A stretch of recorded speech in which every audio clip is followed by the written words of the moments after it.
Hi, my name is Samantha and welcome to today's video. Today is part 2 in our British week when we are making a bunch of tea items. We're going to make a tea wallet, a set of coasters, and a reusable loose leaf tea pouch. Let's get into it. So the coasters are a set of 4 coasters, but we're actually going to be making them out of 4 different fabrics. Then we have the reusable tea pouch, which you put loose leaf tea in it. You pull up the string and then you dunk it into your tea bag. And then to clean it, you just push out the tea, rinse it in hot water, and that's how you're supposed to clean it. Lastly, we have the tea wallet, which this is actually different than the one I showed you guys on Tuesday. I made some modifications and I think that this looks much better. I shortened the ribbon, and then when you open it, there's actually 6 spots rather than 4. So I think it's gonna be so much cuter.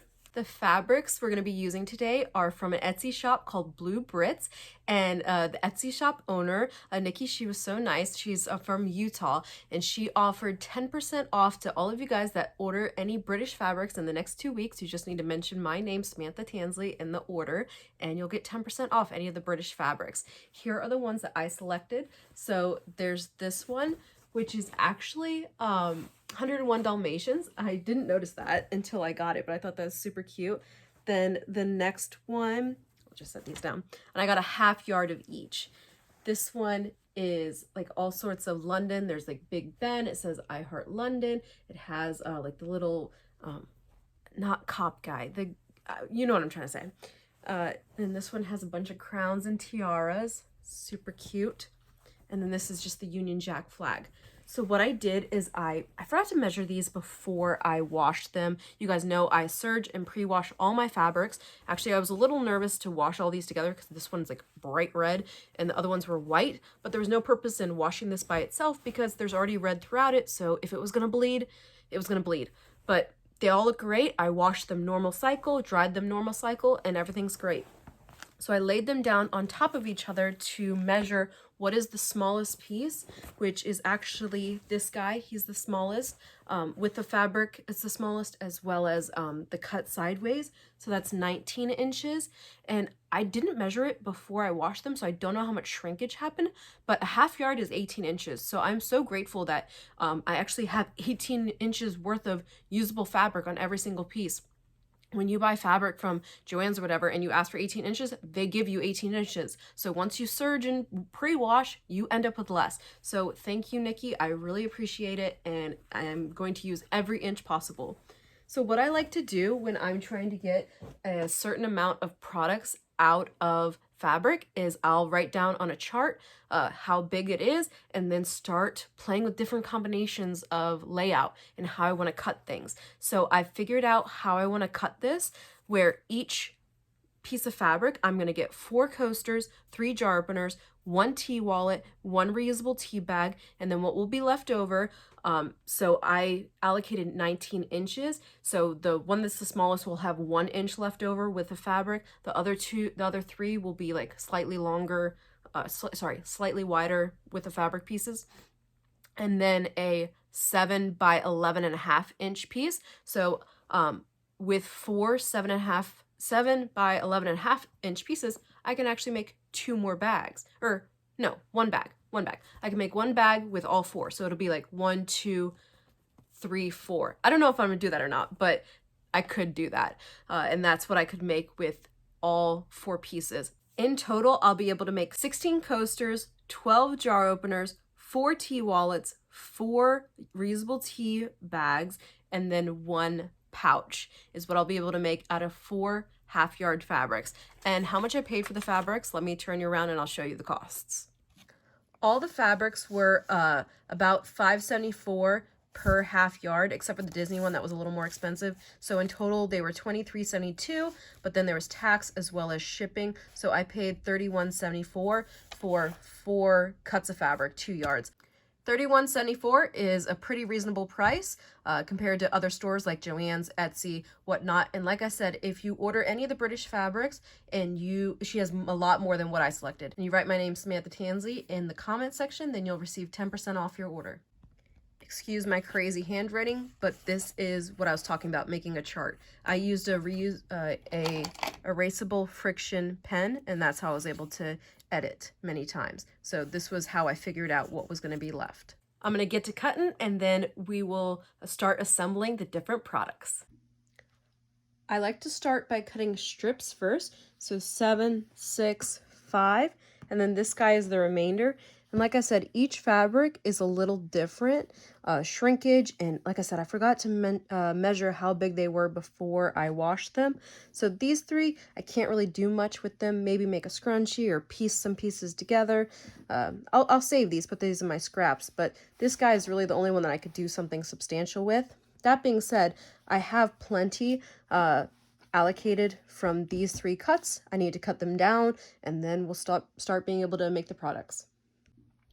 I've cut all the pieces, but I'm an idiot for not taking into account that some of these fabrics are directional. Now for the jar openers and the coasters, it was fine. So I was able to get all of the cuts I needed. So the coasters I think was 16. Here were the 2 extra pieces. And then for the jar openers, I believe it was 12. Here are the extra pieces. Like I said, each one will have a little bit more than another. And then when it came to cutting for the tea bags, the tea wallets, I didn't take into account that, you know, it's directional and they all need to be the correct width. So I was not able to get these end cut. I was able to get all the cuts I needed. That's fine. I have everything in here.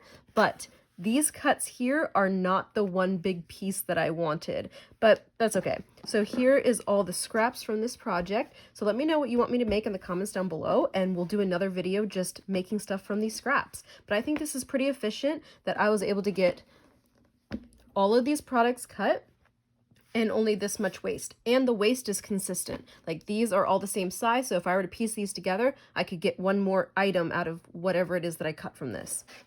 I'm going to get all the supplemental pieces. So like for the jar openers, they need the shelf liner. For the coasters, they need a fusible fleece.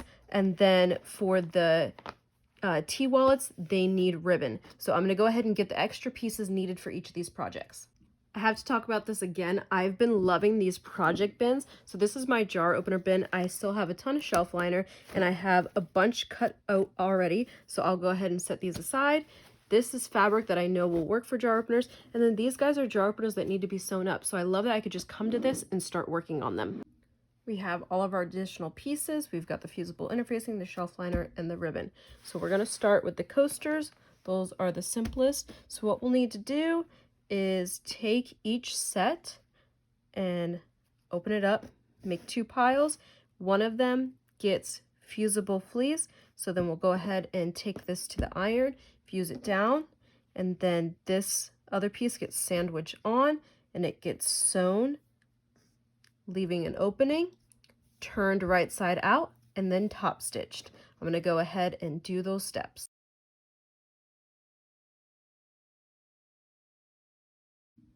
Now to iron. We've got the fusible fleece on one side, nothing on the other. So now it's time to match up the pairs. And if it's directional, make sure that they face the same way. For example, this one and this one, make sure that they're sandwiched, right sides together, facing the same direction. Where you leave the opening doesn't matter, but they do need to face the same way. Also, since we have 4 sets here, I'm going to want to put 4 labels in. 1, 2, 3, 4. I'll have linked down below where I buy my labels from. I have these little ones and then the bigger ones, but something like this, I'd like a smaller one. So I'm going to go ahead and pin the pieces together and designate 4 tags.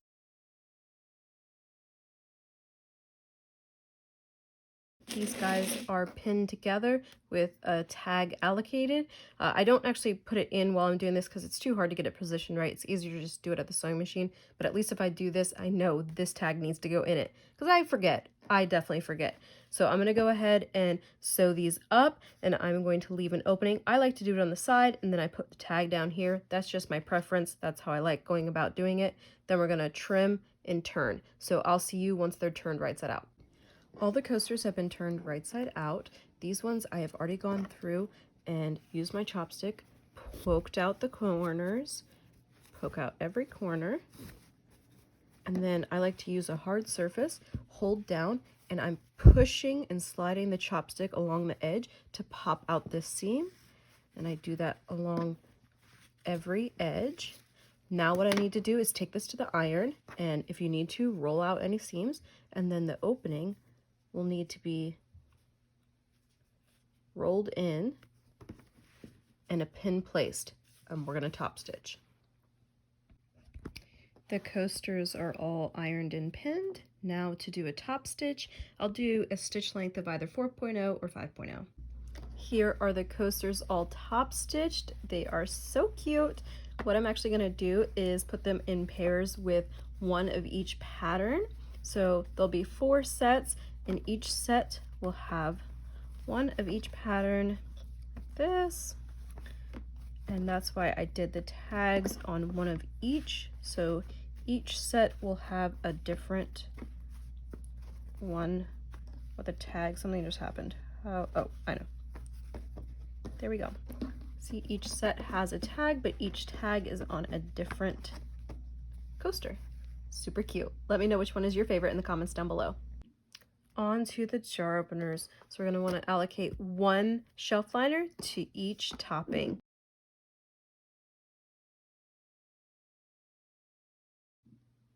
Ignore my little segment on jar openers. I don't know why I started going off on a jar opener tangent, but we're going to work on the reusable little pouches for your tea. So we're going to cut out of these pieces 6 by 4 inches.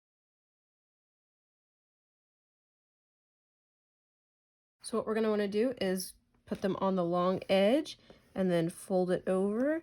Fold it over. This will create a channel for our ribbon to go through, and for the ribbon we need 9 inches. The iron is the most important step for this project.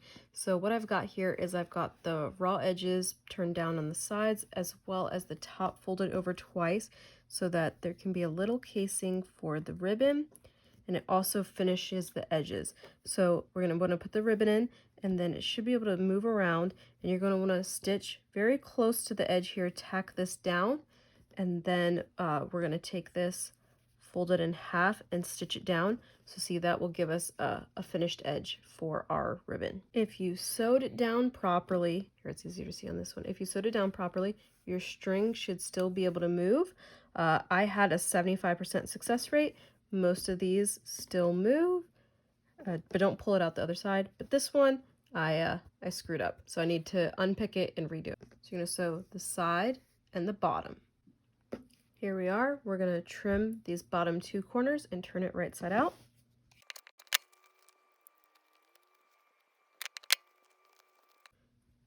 There is our little bag. We're going to take these strings, we're going to pull on them so we have a little bit more to work with.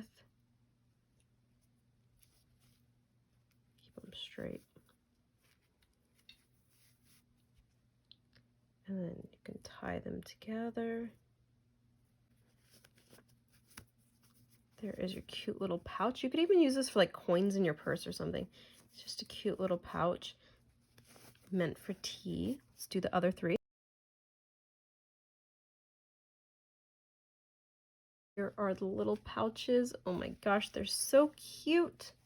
And the orientation's wrong on the directional ones, but who cares?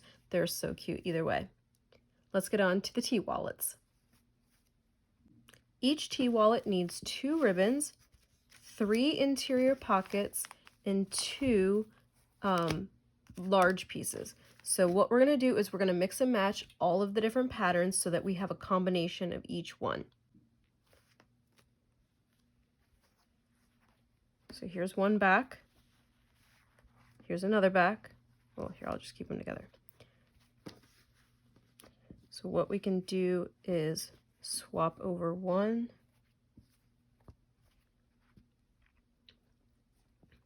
swap over 2, swap over 3.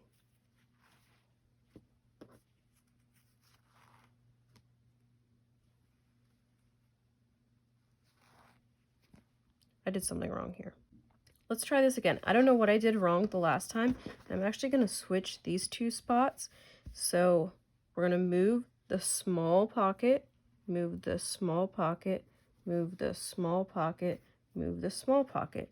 Then we're gonna move a big pocket, but we need to move it 2.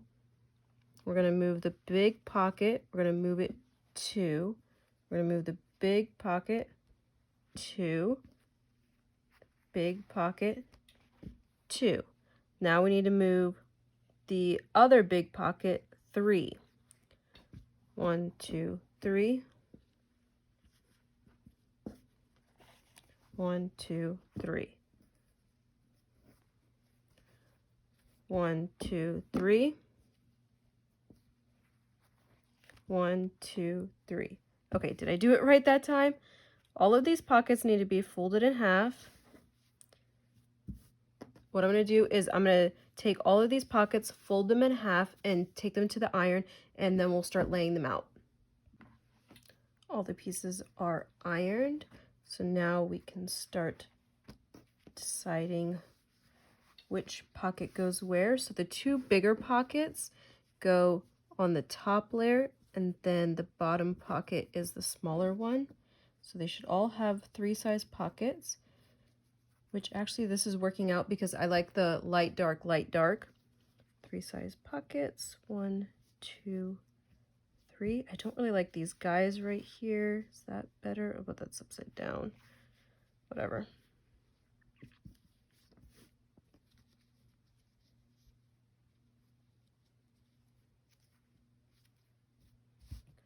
Okay, so this is what each of our packets is going to look like.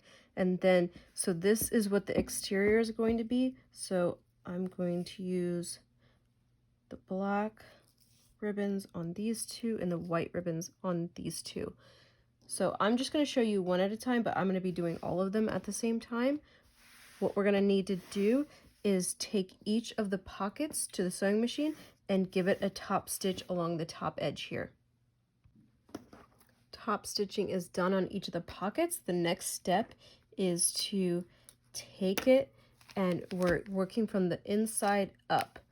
So we're going to want to do the deepest pocket first, stitch it down, then we're going to add the next pocket, stitch it down, and then the last pocket we're going to place down, and we're going to stitch it real close to the edge. First layer pinned. I'm going to go ahead and sew these up. If you want to, after every layer, you can pull up like this and trim that portion, but it's not really necessary. I'm going to go ahead and add the second pouch and then the third. We've got all the layers sewn on, and this bottom layer, like I said, is the tightest basting stitch. It's as close to the bottom as possible, but each of these layers is now in. So the next step is to take the sandwich and take it to the iron, fold it in half, and give it a nice press so that we can go ahead and have our center line for sewing. When you take the half ironed to the sewing machine, you can either sew all the way up or you can stop at the top pocket. I would recommend starting from the bottom here, do a back tack and back tack at every pocket, because these are going to be the wear spots where people are going to pull on them the most. You can also baste these sides down. Again, I would start at the bottom and work your way up, but you don't have to. It just makes it a little easier for the next step if these aren't all loose. Before we go ahead and sandwich our tops on, if there was a time to test your pockets, now is the time. You do not want to have to seam rip after the next step. Test out your pockets, make sure you like the sizes. If you don't, go ahead, seam rip those guys and make the changes you want to make. After the next step, it will be much harder. Keep in mind this top pocket will be slightly smaller because we have seam allowance up here. That being said, I am good with my pockets. I've measured them. I know they are all good. So we're going to make our sandwiches now. We're going to match our tops. I find it easier to attach the ribbon onto the exterior piece. So we're going to want to finger press downward to find the middle of each side. And that is where the ribbon's going to go. Clips are easier than pins for the ribbon.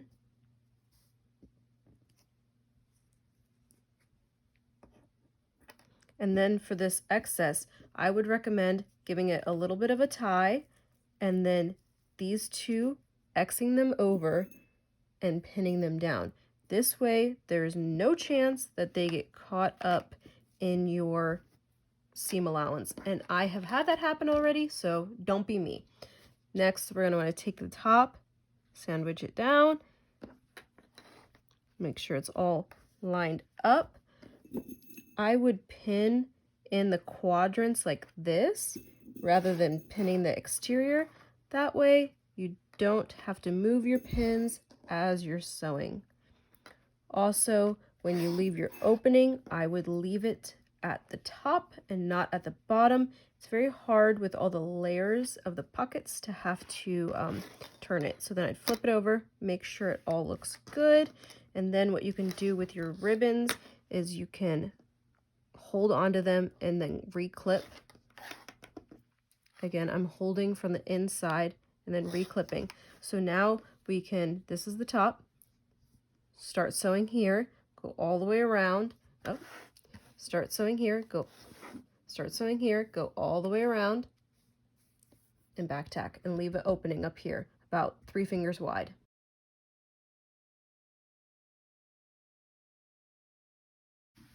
Before we trim these down, we're going to want to pull out the 4 safety pins from each quadrant, and then reach your hand in there right now, don't forget about it, and go ahead and unpin the ribbon. So 5 pins you need to pull out of each one. And then you're going to want to trim the corners.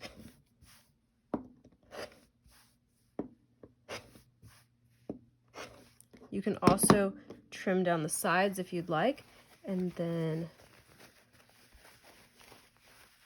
put it right side out.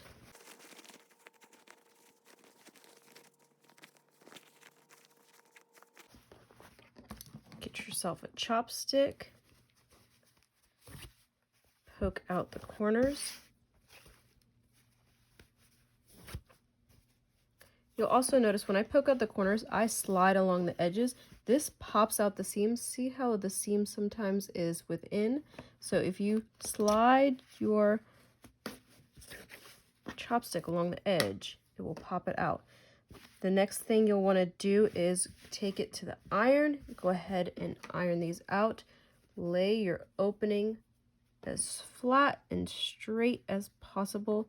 Hit it with the iron up there, and then we're going to top stitch.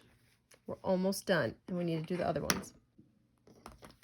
A tip on consistently trimming down your seam allowance is to take a ruler that has 1/8 inch markings, and you could just line it up on your stitch line and use your rotary cutter to trim up your pieces. I would recommend doing the corners first and then trimming.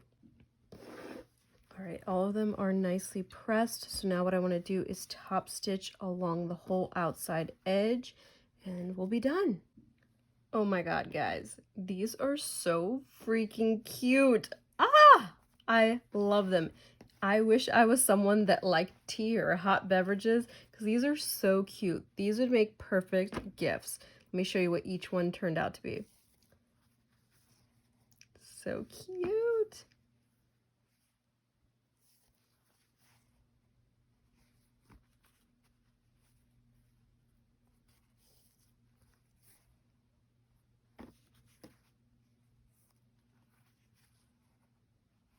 Let me know which one is your favorite in the comments down below. Here's the final haul of products that I made. So we have 12 jar openers, 3 of each pattern. We have 4 reusable tea pouches for loose leaf tea. I have to admit though, I don't think I'd really use it for that. I think these would be more useful as little jewelry pouches or little pouches for your purse, maybe some coins. We have 4 tea wallets, which they each have 4 different patterns on the inside, and they are all different. All of them have the patterns in different order. And then we have 16 coasters. There are 4 of each pattern, so I was able to have 4 sets of 4 of each pattern.